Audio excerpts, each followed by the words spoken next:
नमस्कार YouTube family. रोज नाश्त्यासाठी काय बनवावं हा सगळ्यांना प्रश्न पडतो, म्हणून आज आपण नवीन रेसिपी घेऊन आलेलो आहोत. मोकळा असा सुटसुटीत मोकळा उपीट रव्यापासून बनवलेला, अगदी हेल्दी आणि खायला चविष्ट.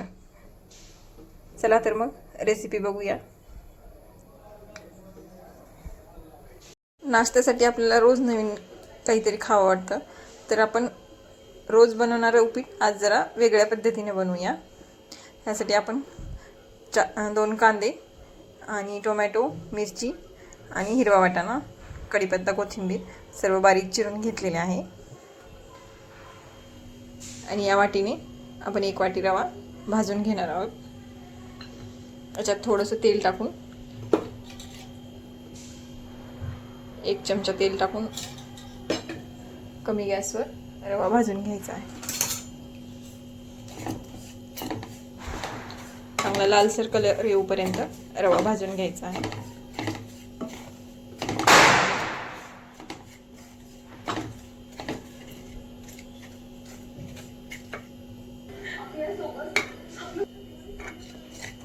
असा लालसर कलर आलेला आहे.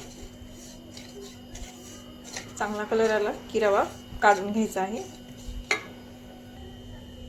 त्याच कढईमध्ये आपण तेल गरम केलं आहे.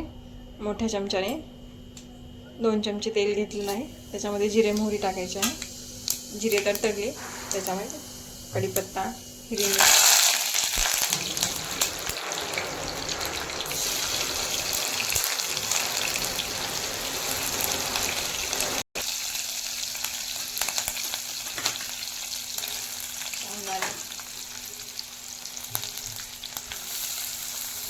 कांदा,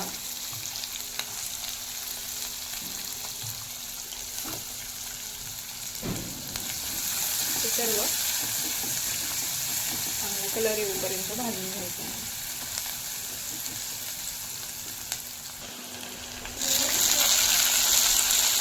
टोमॅटो आणि वाटाणा टाकून घ्यायचा, चांगलं भाजायचं, मिक्स करून.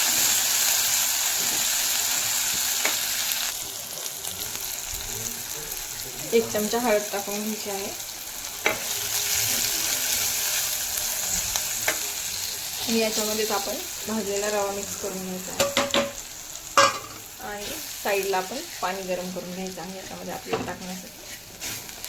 हे पूर्ण मीठ टाकून व्यवस्थित मिक्स करून घेऊया. हे सर्व मिश्रण आपण व्यवस्थित मिक्स करून घ्यायचं आहे. आणि पूर्ण मिक्स झाल्याच्या नंतर याच्यामध्ये गरम पाणी ओतून घ्यायचं आहे. असं मिक्स केल्यानंतर एकदम सुटसुटीत मोकळा उपमा आपल्याला तयार होतो. याच्यामध्ये गरम केलेलं पाणी आपण मिक्स करून हळूहळू पूर्ण पाणी मिक्स करायचं आहे. जास्तही पाणी टाकायचं नाही आणि कमी नाही. जेवढा आपला रवा आहे त्याच्यात थोडंसं 1.5 पट पाणी टाकायचं आहे.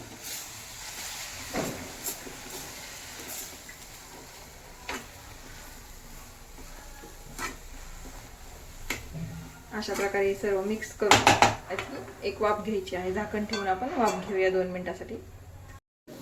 वाफ आल्याच्या नंतर आपला उपमा एकदम सुटसुटीत झालेला आहे. याच्यावर आता कोथिंबीर टाकून घेऊ. खायला एकदम चविष्ट लागतो. बघू शकता किती छान सुटसुटीत झालेला आहे. रेसिपी आवडल्यास नंदिनी किचन फूडला लाईक अँड सबस्क्राईब करायला विसरू नका. धन्यवाद.